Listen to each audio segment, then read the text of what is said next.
पिता के समान मेरे गार्जियन, मेरे अभिभावक, मंच पर विराजमान गार्जियन कुल, दो बुजुर्ग, प्रिय मुखिया जी,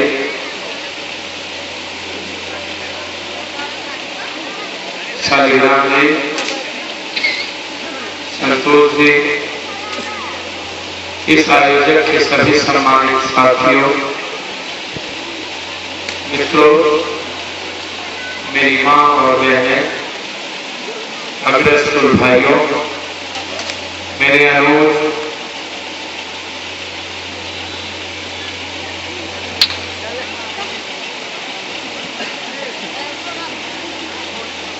बनमत की प्रखंड के सभी कई दलों के सम्मानित सदस्य, नेतागण, अध्यक्ष जी, कांग्रेस के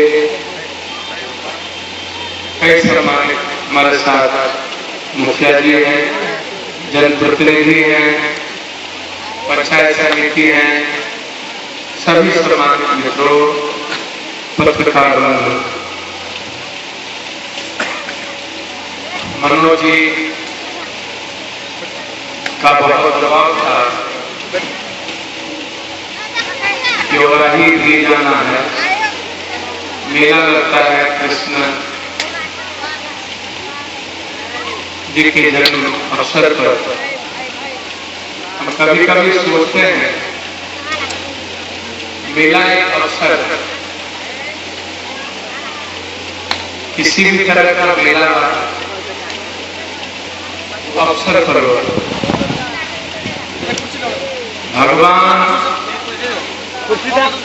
भगवान का मतलब होता है जिसमें आकर्षण,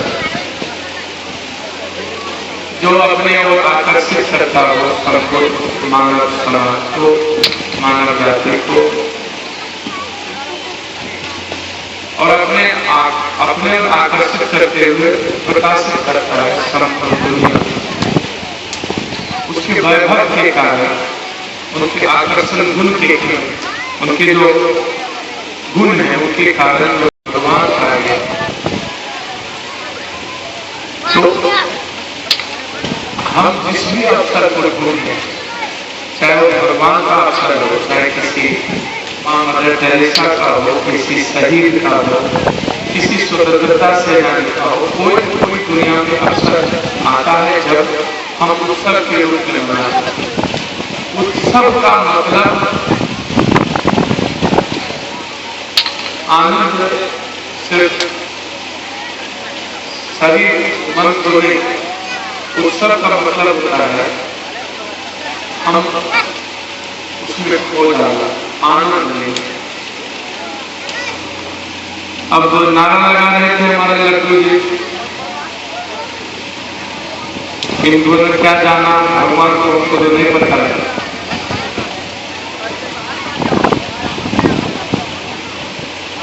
पहले तो मैं एक बार बहुत विनम्र शब्दों में कहूंगा कि हम अपने पिता की तस्वीर घर में लगाते हो या माँ की या किसी की, तो हम इसलिए नहीं लगाते हैं कि वो पूजे हैं, हम इसलिए लगाते हैं कि हम जब भी हमारे अंदर बुराइयों का प्रकाश होगा, संगम होगा, तो अपने अतीत को वर्तमान में बदलने के लिए उस महान जिसने हमें जन्म दिया उसे देखकर हम सीख सकते हैं, जो उसने संस्कार दिए, जो उसने हमें जीने की कला दी, जो हमें जिंदगी का मैंने सिखाया, तो हम कम से कम उस बुराइयों से दूर रह सके, इसलिए किसी की तस्वीर करें। उसी तरह किसी की पूजा, किसी की इबादत, किसी की अर्चना इसलिए करते हैं कि हम अपने को संपूर्ण रूप से उसमें खो दें और अपने भीतर की बुराइयों को समाप्त करें, अच्छाइयों को की प्रकाश को भीतर लाएं और अपने उस अच्छाई के प्रकाश से संपूर्ण समाज को प्रकाशित करें, संपूर्ण समाज के लिए जी सकें। हम वैसा तो करते हैं। कृष्ण माखन चोर या कौन चोर किसने कहा, किसने लिख दिया? जिसने लिखा उसने देखा तो नहीं। कृष्ण का जो काल था वो तो कई हजार वर्ष पहले का था। उस वक्त लिपि और वर्ण अक्षर तो था। सुनो, किसने सुना? हमारे पूर्वज ने सुना। उसने किसी और पूर्वज को, उसने मतलब कई पुस्तकों के बाद जब लिपि आई तो श्रुति के बाद जो सुनी हुई कथा और कथा थी उसी को किसी ने लिख दी। 2 दिन की बात हमको याद नहीं होती है और 50 मतलब 2 दर्जन पुस्तक की बात श्रुति के द्वारा कैसे याद रह गया और कैसे वो गीता बन गया। तो चलिए किसी इंसान ने लिखा तो उनको अच्छा लगा, जो उसने समझा उसने लिखा। लेकिन यदि जो हम समझते हैं भगवान और कृष्ण के बारे में, यदि हम कृष्ण को ही सोच लें तो मेरी अपनी समझ है कृष्ण का कई रूप थे, उसमें 2 रूप यह भी है। एक रूप गोकुल के कृष्ण थे, तो वहां जाते थे तो दुनिया से खो जाते थे, प्यार करते थे, उसके लिए जीते थे, जिंदगी की छोटी छोटी मेहनत खुशियां देते। और एक कृष्ण जब वो गोकुल से मथुरा जाते थे तो शासक हो जाते थे, राज सिंहासन हो गया। जब वो शासक होते थे तो फिर अपने विचारों के प्रति अधीन हो जाते। जब वो भगवान हो जाते थे वृंदावन में जाते तो फिर अपने विचारों को खोल के वो दुनिया की भी हो जाते। तो कृष्ण ने तो बताया या जो कोई भी दुनिया में कुछ किया उसने इसलिए नहीं उस वक्त किया कि उसकी पूजा होनी कभी या उसे याद किया। उसने जो महसूस की दुनिया के बारे में, दर्द देखा, पीड़ा देखी, जो जिंदगी के मायने देखे, कष्ट देखे, तो उसने उसे कर्म के रूप में परिवर्तित। जैसे 2 छोटे उदाहरण हैं। एक उदाहरण है छोटा सा कि इंद्र जब वर्षा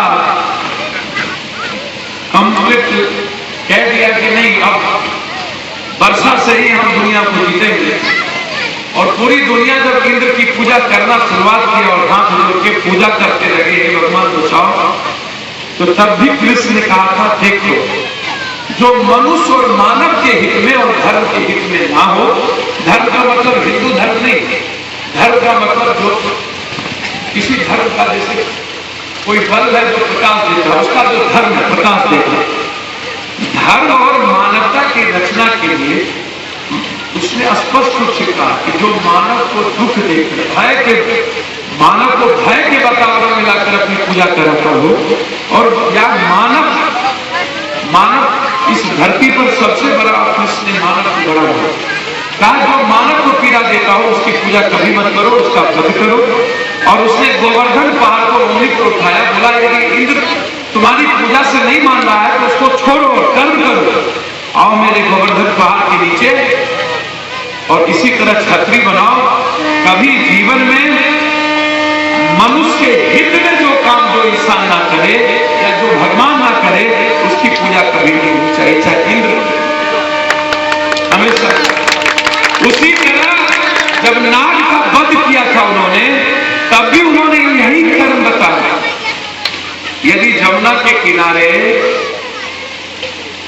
लाखों लाख लोग हाथ जोड़ करके प्रार्थना कर रहे थे कि हे नाग देवता तू जमुना से चला जाए, बहुत दुख मिला, पानी तक से लोग पीने नहीं जाते, हजारों सैकड़ों किलोमीटर से पानी लाते थे और महीनों दिन तक करके स्नान नहीं करते थे और पानी ला करके पीते थे थोड़ा। तो कृष्ण ने देखा कि संपूर्ण जमुनावासी कष्ट में है, इस एक नाग के चलते सब कृष्ण एक दिन क्या किया, गेंद के बहाने जमुना में कूद कर नाग का वध कर उतर आया। तो दुनिया कहती ये क्या कृष्ण तुमने तो गजब कर दिया। बोला मैंने वही किया जो मुझे करना। यह नाग मनुष्य के हित में नहीं था, मनुष्य को दुख पहुंचाता और जो मानवीय स्वभाव के विपरीत है और जो मनुष्य को दुख पहुंचाता है उसका वध करना कृष्ण का पहला धर्म और कर्म। और तब उसकी कभी नहीं कहा कि तुम मेरी पूजा करो। अच्छा, जिस भगवान की पूजा हम लोग कर रहे हैं, कभी कोई मंदिर था क्या? शिव के समय, कृष्ण के समय, राम के समय, जस्टिस के समय, नानक के समय, मोहम्मद के समय कोई मस्जिद? कभी किसी ने कोई किताब पढ़ा था? जिसने कोई किताब नहीं पढ़ा, कोई मंदिर नहीं गए, हम आज उसी की पूजा कर रहे हैं। हम इतनी मोटी मोटी पोथी पढ़ ली, हमारी पूजा कोई नहीं करता। हम सुबह से शाम मंदिर में माथा टेकते हैं, हमें कोई नहीं पूछता। एक मिनट आप कोई नहीं पूछता। तो ये सबसे बड़ी बात है।